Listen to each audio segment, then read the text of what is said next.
do you handle a situation when it doesn't go your way?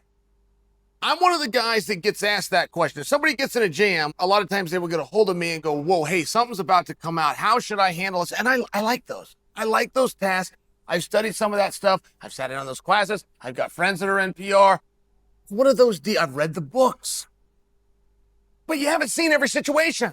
So a lot of times it's an experiment. A lot of times you got to guess. Look, guys, you probably see my eyes are a little red. I'll tell you what, I'm a little frustrated. So I'm sitting out here in beautiful Tulsa, Oklahoma. I went to the NCAA tournament. Now, that's hard for me. And many former wrestlers will tell you the same thing because we don't look back on our wrestling career with these fond memories. We look back with nothing but regret. And coming to this specific tournament, so many things that I sit and fantasize about. I could go back, that I'd get in a time machine and was 30 years younger. I mean, it's one of these things, and what I'd do different, how I'd score on this guy. But I saw somebody that was basically living the life that I wish that I could, that I would be envious of. His name is Spencer Lee.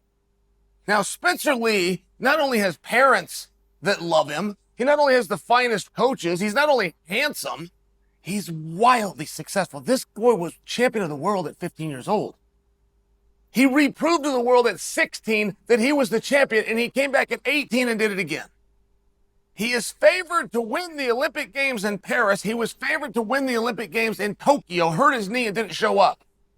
And I'm sharing for you, it wasn't a case that he got beat. He was favored to win it. He did not show up because he was dealing with a knee injury. Now, that knee injury is relevant. Because what are you going to do? I mean, the sport of wrestling, it's not any different than, take the Super Bowl.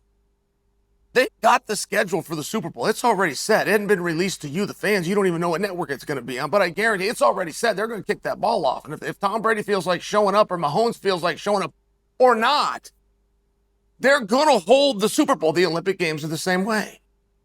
The NBA Championship is the same way. And the NCAA Tournament is the same way. And the Olympic Games that I reference are the same way. What's my point? My point is it doesn't really matter how you feel. You can do this job or you can't.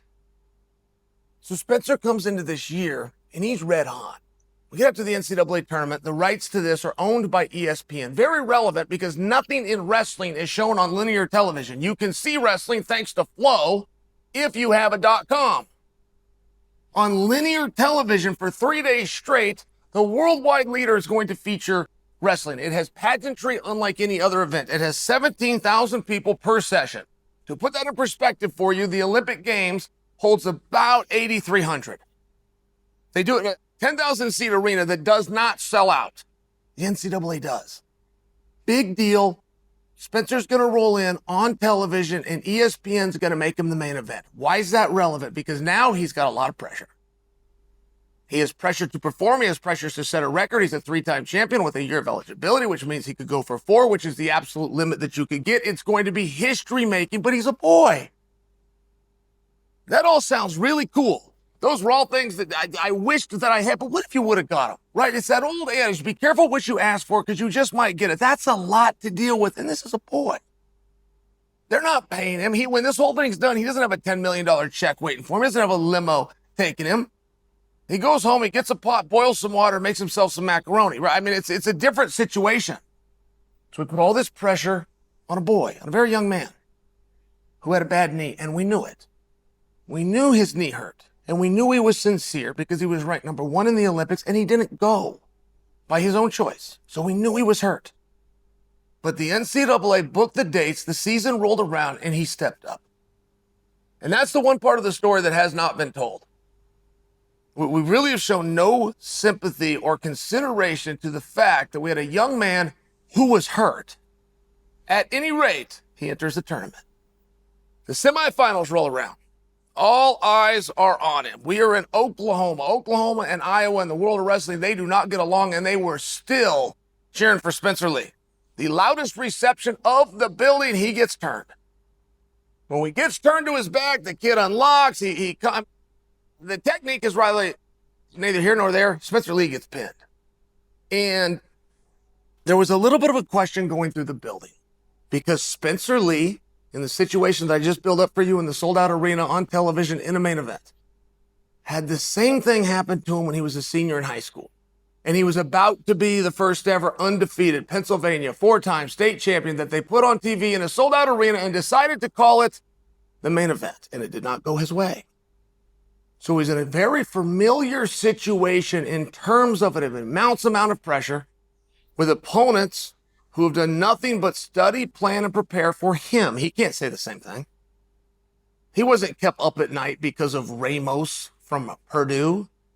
He wasn't studying him. He wasn't every time he grabbed a publication or went on to flow.com reading about Ramos from Purdue. It was the other way around. It was a very stacked deck. It didn't go his way. Fine. What do you do next?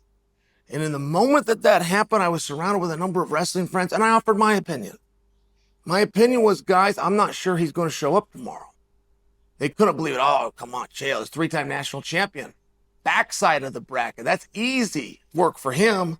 That's light work for him. I don't disagree with that. But here's the scenario that you face in your head.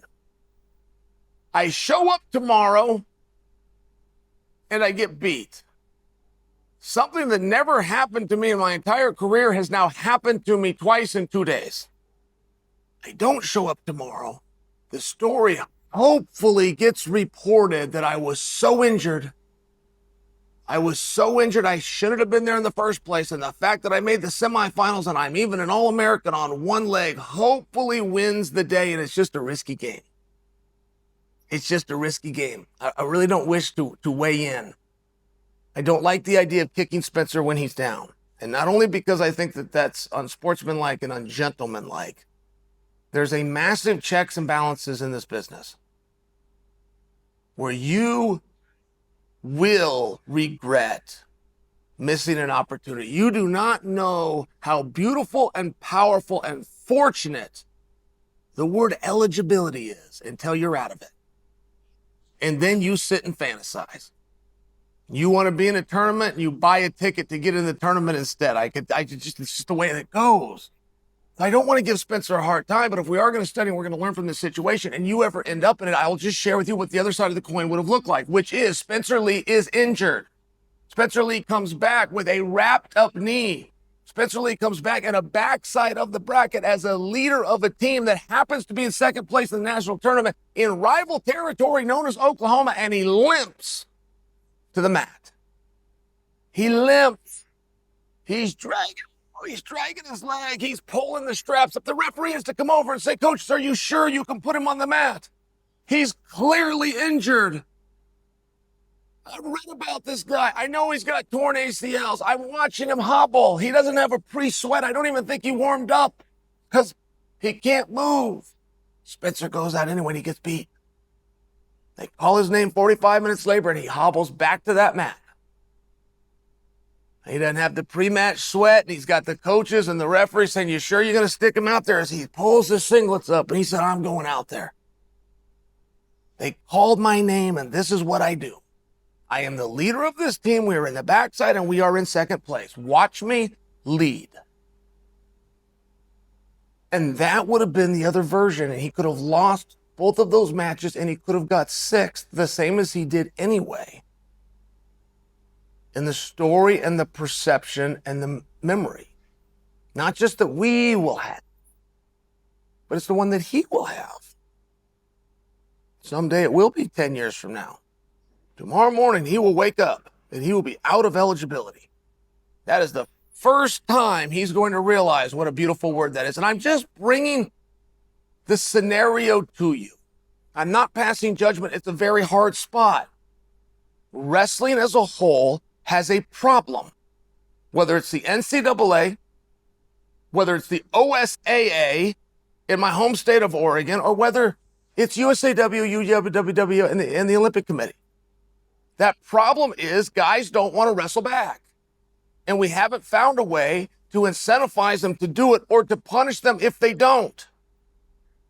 And the first thing the NCAA needs to consider doing, if a guy forfeits, if he doesn't show up, the opposing opponent will get all the points as though he pinned him, the most dominant thing you can do in wrestling. They need to surpass that by 30%. You need to get the same points if you pin the guy plus 30%.